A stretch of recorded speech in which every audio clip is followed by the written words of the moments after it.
नमस्कार दोस्तों, मैं विवेक एक बार फिर से अपने YouTube channel stock trading technique पर आपका हार्दिक स्वागत करता हूं। दोस्तों चलिए फिर उन्हीं स्टॉक्स के ऊपर बात करते हैं जिसके ऊपर मैंने अपना ओपिनियन आपके साथ कल शेयर किया था।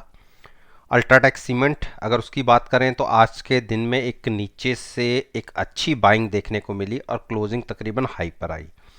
तो कल के लिए क्या पॉसिबिलिटी बनती है? देखिए, एक कैंडल जरूर जनरेट हुई है लेकिन बेरिश क्रॉस ओवर है, तो कॉन्शियस होके ही बाइंग में जाना चाहें तो जाइएगा, लेकिन मैं बाइंग नहीं करूंगा, मैं बाइंग अवॉइड करूंगा और शॉर्ट करूंगा 5000 के नीचे जाके। अगर 5000 ब्रेक करता तो बिल्कुल शॉर्ट पोजीशन बनाऊंगा। क्लोजिंग आई है 5075 के आसपास, तो 75 पॉइंट ऊपर क्लोज हुआ है, लेकिन मुझे इस स्टॉक में अभी भी थोड़ा सा बेरिश ट्रेंड कंटिन्यू होता दिख रहा है। तो मेरी अपना पर्सनल व्यू नेगेटिव साइड पर है, लेकिन फिर भी अगर कोई बाइंग में जाना चाहता है तो स्टॉप लॉस 5030 के स्टॉप लॉस के साथ बाइंग कर सकता है। आईओसी आईओसी ने मेरा 96.80 का जो टारगेट था उसे क्रॉस करके ऊपर क्लोजिंग दी है, एक अच्छी क्लोजिंग कह सकते हैं। और अब ऐसा लग रहा है कि थोड़ा सा ये स्टॉक 103-4 तक की मूव दिखा सकता है। मैं टारगेट आपको मेंशन कर देता हूं 104 के, कि यहां तक की मूव देखने को मिल सकती है क्योंकि क्लोजिंग अच्छी आई है। और अगर आरएसआई देखें तो 80 के आसपास है, हाईली ओवरबॉट है, लेकिन ट्रेंड पॉजिटिव है। अगर मार्केट थोड़ा सा ट्रेंड और कंटिन्यू होता है तो हम 100 और 104 तक जा सकते हैं। तो कॉन्शियस होके ही बाइंग साइड पर रहिएगा क्योंकि हाईली ओवरबॉट जोन के अंदर स्टॉक ट्रेड कर रहा है। हाँ, 92 अगर नीचे ब्रेक होगा तो शॉर्ट भी अच्छी बन सकती है। इन लेवल्स के ऊपर शॉर्ट नहीं, क्योंकि ट्रेंड अभी एक स्ट्रेंथ दिखा रहा है स्टॉक का। गेल, देखिए गेल में मैं नेगेटिव हो चुका हूं। मुझे ऐसा लग रहा है कि गेल नीचे की तरफ एक ब्रेकडाउन दे सकता है। 85 के आसपास की आरएसआई थी। किसी को अगर कोई ट्रेड लेना हो तो 130 के स्टॉप लॉस के साथ, देखिए मैं आपको एक प्राइस यहाँ मेंशन कर देता हूँ। अगर कल के दिन में अगर ये स्टॉक ऊपर खुलता भी है तो आप ये मानिए कि आप 130 के आसपास जाके इसको शॉर्ट कर सकते हैं। वैसे पॉसिबिलिटी कम है ऊपर खुलने की, नीचे की तरफ की पॉसिबिलिटी मुझे लग रही है, और ये स्टॉक का प्राइस 120 तक गिरता हुआ मुझे लग रहा है। लेकिन अगर किसी कारणवश थोड़ा ऊपर खुल भी गया तो 130 की कॉल बाय करके मैं फ्यूचर सेल करना ज़्यादा पसंद करूंगा, बशर्ते कि यहां से फ्रेश बाइंग। टाटा मोटर्स तो मुझे वीक लग रहा है, और आज अगर ये नीचे 177 ब्रेक करके क्लोज दे देता तो 173 और 158 तक के प्राइसेस आपको देखने को मिल जाते। ये वाली जो ब्लैक की ट्रेंड लाइन है जिसको क्रॉस करके ये स्टॉक ऊपर निकला था, अगर इसको ब्रेक करता है तो आप ये मानिए कि एक अच्छा सडन फॉल और देखने को मिलेगा। तो उसी हिसाब से कॉन्शियस होके इसमें ट्रेड लीजिएगा। मुझे ये बेरिश साइड पर एक क्रॉसओवर देता दिख रहा है, और कंफर्मेशन मिल चुकी है हमें बेरिश साइड पर। तो 177 के नीचे जाते ही आप शॉर्ट पोजीशन ले सकते हैं 173 और 158 के टारगेट के लिए।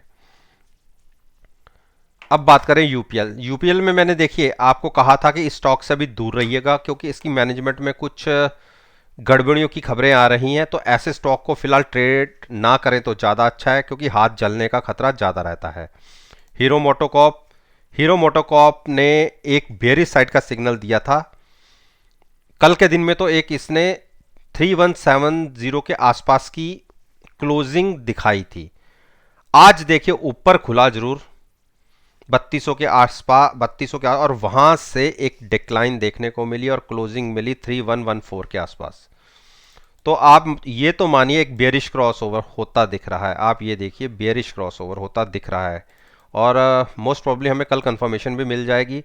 उस केस में ये प्राइस 3080 ब्रेक कर चुका होगा, और उसके नीचे अगर ट्रेड करना शुरू करता तो एक सपोर्ट बनती है 3060 की। अगर ये भी ब्रेक होती है तो आप ये मान के चलिए हम फिर से 2950 तक या 2850 तक जा सकते हैं।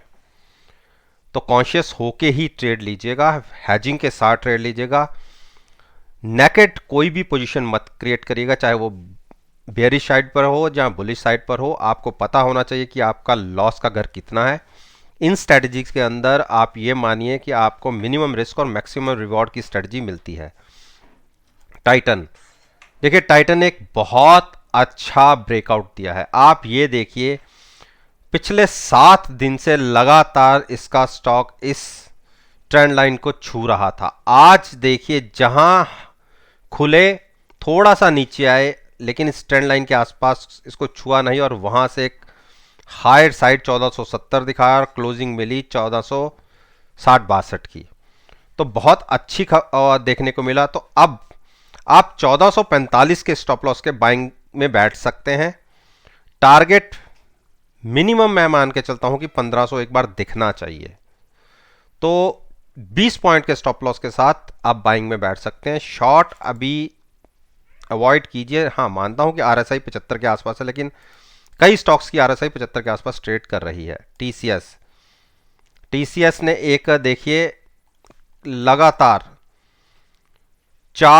3 दिन की बेरिश कैंडल जनरेट करने के बाद एक हायर साइड पर एक हैमर क्रिएट किया है, यानी एक अच्छा साइन है। बायर्स ने स्ट्रेंथ दिखाई है नीचे के लेवल से।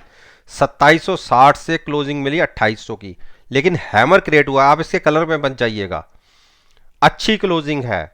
तो मेरा मानना है कि अब हम 2775 ब्रेक नहीं करेंगे, क्योंकि स्ट्रॉन्ग सपोर्ट देखिए। आप पिछले 7 दिन की कैंडल्स को देख लीजिए या 10 दिन की कैंडल्स को देख लीजिए। एक भी दिन की क्लोजिंग हमें 9 दिन की मूविंग एवरेज के नीचे नहीं मिली। अब मैं यहां से आप सारी कैंडल्स को देख लीजिए पीछे स्क्रॉल करते हुए। यहां से जहां इसको ब्रेकआउट मिला था, देखिए 23/11 से 23/11 के बाद एक भी क्लोजिंग हमें नीचे की तरफ नहीं मिली। आज हम फिर इंट्राडे में नीचे निकले जरूर, लेकिन क्लोज ऊपर हुए। तो ये मान लीजिए स्ट्रॉन्ग सपोर्ट 2775 की है। जब तक वो ब्रेक करके नीचे क्लोजिंग नहीं देता, तब तक शॉर्ट करने की गलती मत कीजिए। हाँ, बाइंग करनी अगर कोई चाहता है तो आप 2775 के स्टॉप लॉस के साथ बाइंग में भी बैठ सकते हैं। टारगेट फिर से 2830 के होंगे।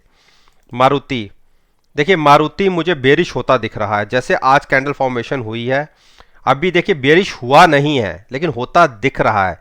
7630 के नीचे की क्लोजिंग इस स्टॉक को 7430 तक ले जा सकती है, यानी 200 पॉइंट का एक फॉल देखने को मिल सकता है। तो कॉन्शियस होके ही ट्रेड लीजिएगा, अभी शॉर्ट नहीं करना। शॉर्ट बनता है 7630 के नीचे। देखिए 6-7 दिन का कंसोलिडेशन फेज चला और उसके बाद एक ब्रेक डाउन मिला।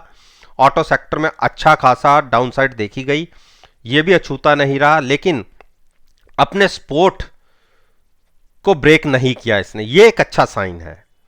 तो अभी तो बेरिश नहीं है, लेकिन बुलिश भी नहीं है। तो आप वेट कीजिए 7630 के ब्रेक होने का।